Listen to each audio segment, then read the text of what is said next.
one-person pieces where people talk about something that's in their mind and they're actually saying it, soliloquy, okay? So everybody, hope you enjoy it. Thanks for coming out.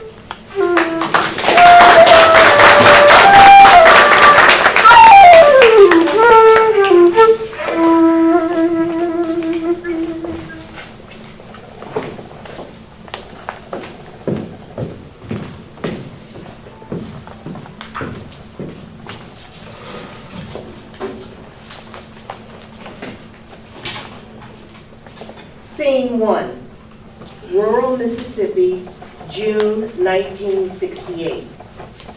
In James and Ruby Walker's kitchen, Ruby serves lunch, then joins her husband at the table. It's a plain kitchen in a plain house.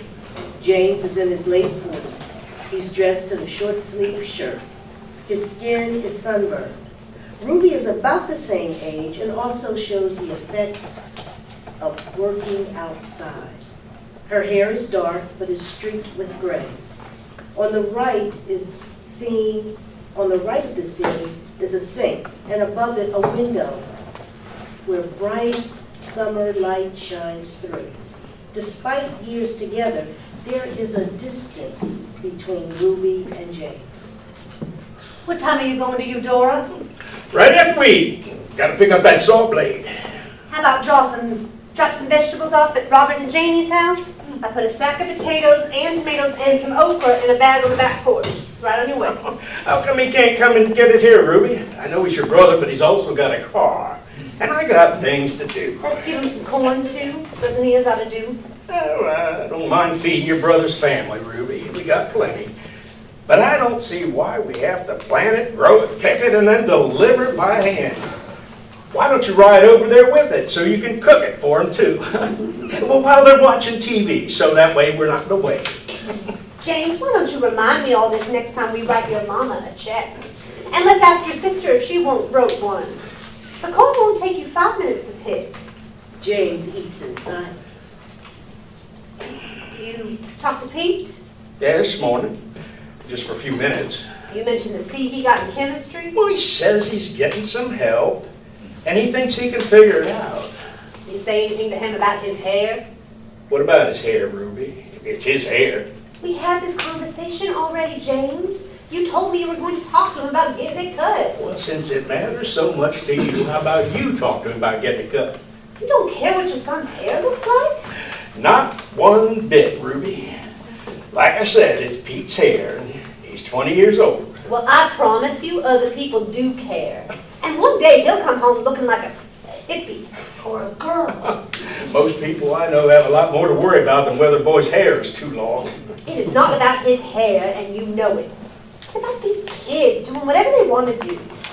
If we allow it with hair, then where do we draw the line? Pete say when he was coming home from school? He's not sure. A couple of weeks, he said. He's got a lot going on. He's so busy. And with that fraternity, I don't see how he has time for schoolwork. And that girl. Did you tell him we want to meet her? We still don't know anything about her.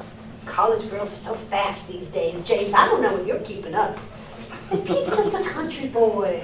So why don't you talk to him about girls while you're telling him to get his hair cut? I just don't want Pete bringing home somebody and saying, Mom and Dad, this is so-and-so. Isn't she wonderful? And by the way, she's knocked up. Oh, damn, Ruby. Come on. James picks up his plate, goes to the sink, and turns on the water to wash it. I am talking about decent behavior, James. And rules. There have to be some rules. Because God knows what they're teaching them in college these days. Sure ain't respect for rules. We had rules when you and I were coming up. When James looks up, he sees something through the window and stops washing the plate. I wonder who that is. What are you looking at? The house down the road. There's a car in the driveway with 2 men inside. They're just sitting there. I think it's a government car. It's gray with something written on the side. If they're in front of the Riley's house, I bet it's the sheriff. It's the Rileys. Car's at the Johnson's house. The Johnsons? You talking about the colored people? The old man that keeps all the hogs? Wonder what they're waiting on. James leans forward, his face nearly touching the window. Ruby leaves the table and steps to the sink beside James. She looks out also. They're getting out now, you see? He's a military man, Ruby. In uniform. They're putting on their hats. That's a Marine uniform. How can you tell?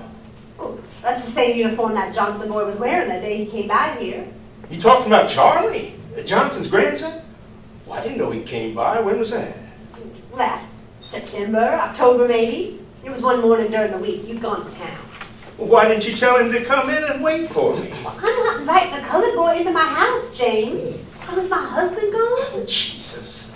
James is still looking out the window. Ruby goes back to the table, but doesn't sit. Charlie must have been looking for Pete. Pete had already gone off to Starkville. That's how I remember when it was. The boy was looking for you. Looking for me for what? And why didn't you say something? I guess I forgot to mention it. Scene 2, 9 months earlier. Stage lights fade down and then fade back up. Someone knocks at the door just off the kitchen. Ruby opens it partway and peers through. A young black man stands outside. It's Charlie. He's dressed in a green military uniform. Charlie smiles easily, although he seems a bit nervous. Hey, Miss Walker. How you doing? Do I know you? It's Charlie, Miss Walker. Charlie Johnson. My grandma and granddaddy lived down the road. I used to help Mr. Walker around y'all's place sometimes. Me and Pete used to shoot basketball in the side yard. You remember me? I remember you now. I just didn't know you in uniform. Ruby opens the door wider, but does not invite Charles in. I've been home on leave for a few weeks. Been training at Paris Island. What do you need, boy? I'm not looking for any help around here, and I can't afford any handouts. Why don't you come back later? I don't need no work, Miss Walker. But thank you anyway. I came by to speak with your husband. I'm leaving out day after tomorrow and wanted to talk to him for a minute if I could. I'm getting ready to go overseas. Well, Mr. Walker is going to town and won't be home till this afternoon. You miss Pete, too. He's off at school. Well, I'm sorry I missed him. That Pete always was a smart fella, Miss Walker. I remember one time sitting out under y'all's hickory tree right there in the backyard and Pete helping me with my algebra. I never was good at math, but Pete just kept explaining it to me until I got it. Had it been for Pete that day, I might not have got through school. Pete always was good with numbers. Says he wants to be a banker, not a farmer like his daddy. Not Pete. People like him, too. They picked him to be in Kappa Alpha. It's one of those fraternities. They tell me can't anybody just get into Kappa Alpha. You don't say. Well, that's real nice. I know you and your husband are proud of Pete. Everybody at school always really liked him. So, you're in the Army? I'm in the Marines. I went to this recruiter a while back and he told me wasn't no way around it. I was going to get drafted into the Army anyway, so I picked the Marines. And I like the uniform. You're not going to Vietnam, are you?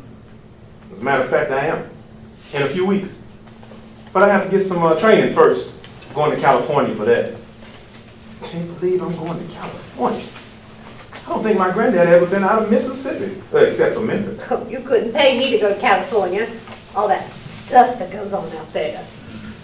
You know what I'm going to do when I get to California as well? I'm going to Disneyland. You believe that? I've seen it on TV and I always wanted to go. Disneyland. On TV it looks like the sun shines all the time. I'm going to Vietnam after that. They're making me a rifleman. I was hoping they would teach me to work on radios or something, but rifleman is what they need now. And you don't always get to choose what you want. We talked to Pete about Vietnam, and I know he would go over there if he could, but he's got to finish college first. It's important for our country to get the young people educated. You understand that, don't you? Yes, I do understand. Got to have education. Tell you something that's funny. One time I was at y'all's pasture with your husband, and me and him was baling hay. It was hot, you know how it is. So we stopped to get a drink of water. And out the blue, your husband told me he thought I ought to go to college myself. He said that to me, Miss Walker.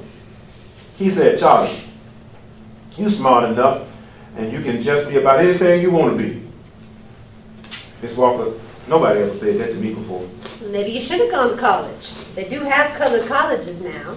I thought about it, but we didn't have money for that. It wasn't Granddaddy's fault, we just didn't have it. I was working, but we couldn't ever get ahead. But that's what I'm aiming to do when I get out of the Marines, Miss Walker, and the GI Bill will pay for it. And I can go to school, any school I want. You believe that?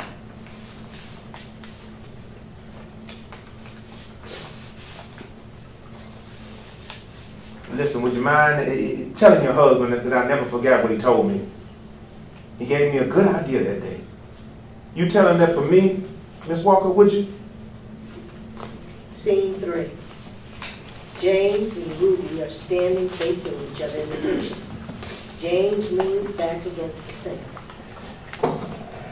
I wish you'd ask Charlie to wait for me, Ruby. I always liked it. I'd like to talk to him. I just didn't know what he wanted. I still think he was trying to butter me up. You know how they are. Always thinking they can outsmart us. Always trying to get something for nothing. I never knew Charlie to ask anybody for anything except a chance to work. And I meant what I told him.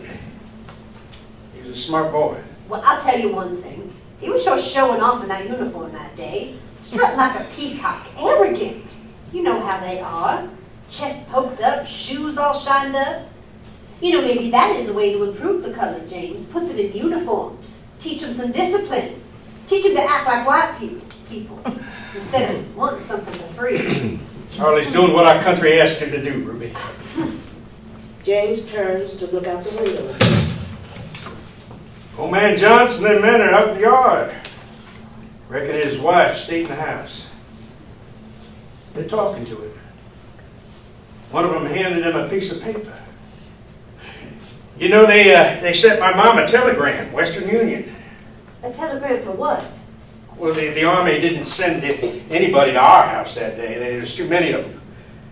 I guess, well, they didn't have time to do that for everybody. Sure felt bad for that poor bastard who had to deliver the telegrams, though. Old man Johnson just went back in the house. There's men, they're driving off. James turns away from the window and faces Ruby. He begins drying his hands with the towel. The Department of the Army regrets to inform you. That's how it started out. That telegram, you know. I'll never forget it. My brother, John Lloyd Jr., killed parachuting into France the day before D-Day, June 5th, 1944. It was a Monday. You, see my keys, Ruby? Maybe the boy just run off and the Marines are looking for him. They saluted Mr. Johnson, Ruby. You see my keys? Where are you going, James? Like it broke my mama's heart. Are you going over there, James? Why don't you just leave them be? You didn't know the boy, not really. If you remember, you didn't even want to go into our school. And there's nothing you can do about it now. James walks past Ruby and stops at the door.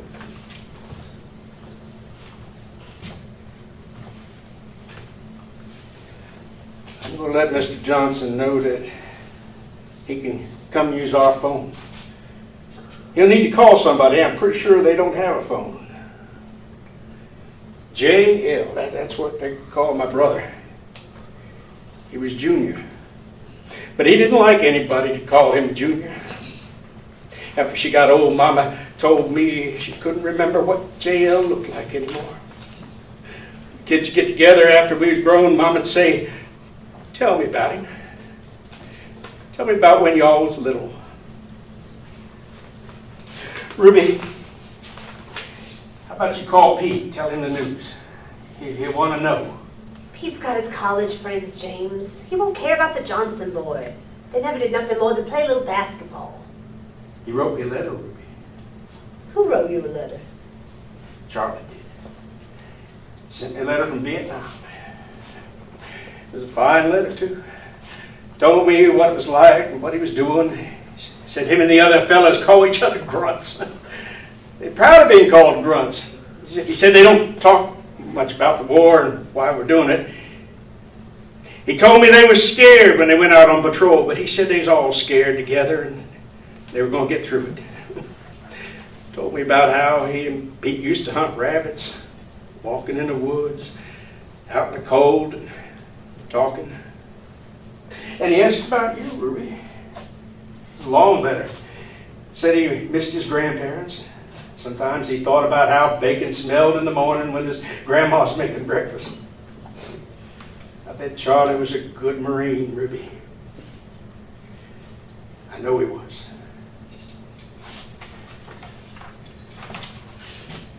And I never wrote back to him. James reaches for the door, opens it and leaves. Ruby walks again to the window and looks out down the road.